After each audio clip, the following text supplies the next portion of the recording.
পদার্থবিজ্ঞানের মাত্রা সম্বন্ধে জানবো।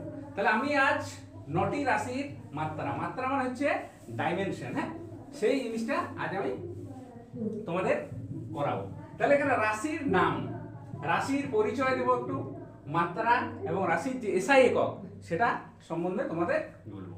তাহলে 1 নম্বর রাশি হচ্ছে যেমন সরণ, হ্যাঁ, এই জায়গাটাতে সংজ্ঞা বলা সম্ভব নয়, তাই এটার মানে হচ্ছে কি সরল রৈখিক দূরত্ব, হ্যাঁ, সরল রৈখিক দূরত্ব। তাহলে এই জায়গাটা আমি লিখে নেব সরল রৈখিক দূরত্ব, সরল রৈখিক দূরত্ব।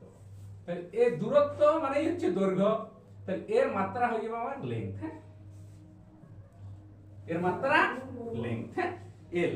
তাহলে আমরা এই যে দৈর্ঘ্য ভর সময়, হ্যাঁ, এল এম আর টি, হ্যাঁ, এল এম টি, এই তিনটি দিয়ে শান্ত দৈর্ঘ্য ভর সময়, এই তিনটি দিয়ে আমরা এখন রাশির মাত্রা গঠন করব।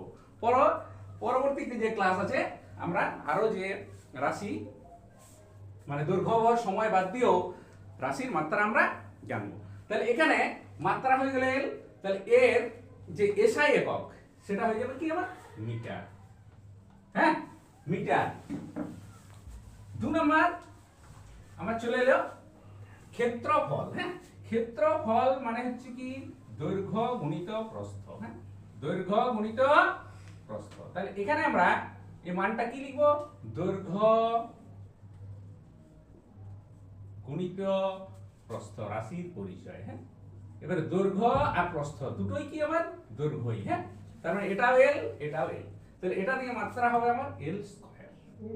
তাহলে আমার এসআই একক কি হয়ে যাবে মিটার ইনটু মিটার, মানে বর্গ মিটার, এটাকে আমরা মিটার স্কয়ার লিখবো, হ্যাঁ।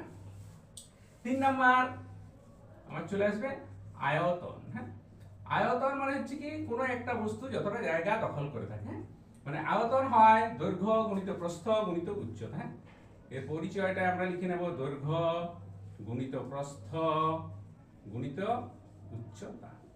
তাহলে দৈর্ঘ্য প্রস্থ উচ্চতা তিনটাই কি এক প্রকার দৈর্ঘ্য দিয়ে আমাদের করা হয়, হ্যাঁ। তাহলে এল ইনটু এল ইনটু এল, তাহলে এর মাত্রা হয়ে যাবে কি আমার এল কিউব, হ্যাঁ, আর সেটা এসআই পদ্ধতিতে একক হয়ে যাবে মিটার কিউব, হ্যাঁ।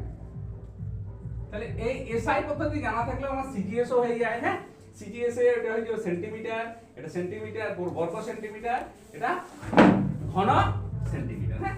এরপর আসবো আমরা 4 নম্বরে ঘনত্ব, হ্যাঁ, তাহলে ঘনত্ব মানে হচ্ছে ডেনসিটি, হ্যাঁ, ঘনত্ব মানে ডেনসিটি।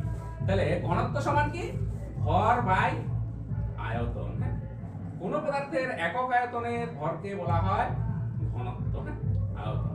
তাহলে আমার ভর হচ্ছে কি ভর এম,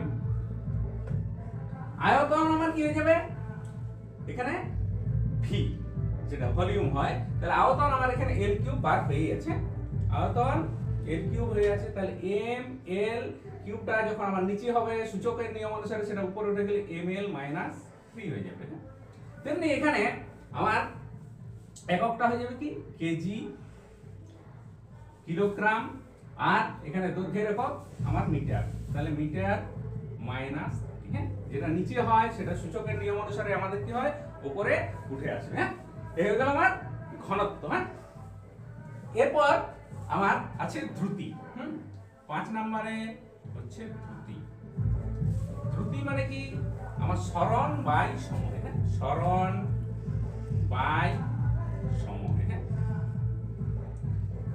মানে একক সময়ে সরণকেই আমাদের কি বলা হয় ধ্রুতি বলা হয়। তাহলে এখানে সরণ বলতে কি সরণ মানে দৈর্ঘ্যই, হ্যাঁ, এল, আর সময় মানে হচ্ছে টি, তাহলে বাই টিটা উপরে উঠে গেলে কি হয় আমার -1 এলটি -1, তাহলে তার একক সিজিএস এসআই পদ্ধতিতে হবে metre second, metre per second, সেটা মিটার টু দি পাওয়ার আমার এখানে সেকেন্ড টু দি পাওয়ার -1 চলে আসবে, হ্যাঁ, নিচেরটা উপরে উঠে গেলে কি -1, হ্যাঁ, তাহলে metre into second to the power -1, হ্যাঁ, এটা গেল আমার ধ্রুতি। তাহলে ধ্রুতি আর বেগ এই দুটোর মাত্রায় একই, এককও আমার একই হবে, হ্যাঁ। যেমন আমার কোনো দৈর্ঘ্য বা দূরত্ব আর সরণের মাত্রা এবং একক একই হয়, তেমনি এখানে দ্রুতি এবং বেগের মাত্রা এবং একই একক হবে। হ্যাঁ, এরপর চলে আসবো আমরা ত্বরণ বা মন্দন। হ্যাঁ, ত্বরণ বা মন্দন, ত্বরণ বা মন্দন। হ্যাঁ, এটা কি হয়? ত্বরণ বা মন্দনে বেগের পরিবর্তন, বেগের পরিবর্তন ভাজিত সময়। হ্যাঁ, বেগের পরিবর্তন বাই সময়। আমাদের বেগ বৃদ্ধির হারকে বলা হয় ত্বরণ, হ্যাঁ, এবং বেগ হ্রাসের হারকে বলা হয় মন্দন। হ্যাঁ, তাহলে এর যে মাত্রা সেটা কি হয়? এল টি মাইনাস 2। তেমনি এখানে দৈর্ঘ্যের একক কি হয় আমার? এসআই পদ্ধতিতে metre second to the power minus 1, metre second to the power minus 1। এটা ত্বরণ বা মন্দন একই জিনিস এখানে। হ্যাঁ, বেগ বৃদ্ধির যে হার সেটাকে আমরা ত্বরণ বলবো, বেগ হ্রাসের যে হার সেটাকে আমরা মন্দন বলি। তাহলে এটা বেগের পরিবর্তন ভাজিত সময়। তাহলে আমার কি হয়? এল টি মাইনাস 2 আর একক হয়ে যাবে মিটার সেকেন্ড টু দি পাওয়ার, এটা কি হবে? মাইনাস 2। হ্যাঁ, second to the power minus 2। এরপর আছে আমার 7 নম্বরে ভর বেগ। হ্যাঁ, 7 নম্বরে হচ্ছে কি? ভর বেগ। ভর বেগ মানে হচ্ছে কি? ভর ও বেগের সমন্বয়ে কোনো গতিশীল বস্তুর মধ্যে যে ধর্মের সৃষ্টি হয় তাকে বলা হয় ভর বেগ। তাহলে এখানে ভর বেগ মানে হচ্ছে কি? ভর গুণিত বেগ। তাহলে ভর তার মাত্রা আমরা তো জানি m, m, আর বেগের মাত্রা, বেগ তো আমরা আগেই দ্রুতির মতোই কি হবে? lt minus 1, lt minus 1। তাহলে ভরের একক আমার এখানে কি হয়? কেজি। আর দৈর্ঘ্যের একক, হ্যাঁ, দৈর্ঘ্যের একক আমার কি হয়ে যাবে? মিটার।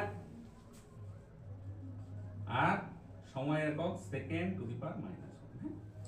এই যে m s two the power minus 1 এটা আমরা দ্রুতির ক্ষেত্রে পেয়েছিলাম। হ্যাঁ, দ্রুতি আর বেগ, তাহলে সেইটা হয়ে যাবে kilometre, kilogram metre second to the power minus 1। তাহলে ভর বেগ হলো। এরপর আমার আছে 8 নম্বরে বল। বল মানে হচ্ছে কি? আমার F into F is equal to m into a। হ্যাঁ, ভর গুণিত ত্বরণ, m ইনটু a। তাহলে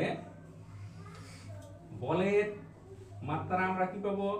বলের মাত্রা হয়ে গেল আমার m, আর ত্বরণ বা মন্দনের ক্ষেত্রে আমরা যে মাত্রাটা পেয়েছি কি? lt minus 1। তাহলে m lt minus 2, lt minus 2। তাহলে এর যে একক, হ্যাঁ, আমার ভরের একক হচ্ছে এখানে কিলোগ্রাম, lt মাইনাস 2, l মানে এখানে দৈর্ঘ্য, m, t মাইনাস 2 মানে s two the power minus second to the power minus 2। হ্যাঁ, সেকেন্ডটা নিচে হয়, সেটা উপরে উঠে গেলে কি হয়? আমার মাইনাস হয়ে যায়। এই গেল আমার 8টি রাশির একক। হ্যাঁ, তোমরা এই 8টি রাশির একক বারবার খাতায় লিখে লিখে প্র্যাকটিস করবে। হ্যাঁ, পরবর্তীকালে এই যে m l t বাদ দিয়েও আমাদের আরো মাত্রা হয়, সেগুলো আমরা পরের ক্লাসে আলোচনা করব। তোমরা এই পর্যন্তই ভালোভাবে প্র্যাকটিস করো। হ্যাঁ, আর এগুলো ভালোভাবে প্র্যাকটিস করবে। আচ্ছা, আর এই মাত্রাগুলো তোমরা এগুলা থার্ড ব্র্যাকেটের মধ্যে লিখবে, তৃতীয় বন্ধনীর মধ্যে এগুলো লিখে দেবে সব। হ্যাঁ, আমি বোঝানোর জন্য এগুলো কোনো বন্ধনী দেয়া ছিল না, ঠিক আছে? এগুলো সব থার্ড ব্র্যাকেটের মধ্যে লিখবে, তৃতীয় বন্ধনীর মধ্যে।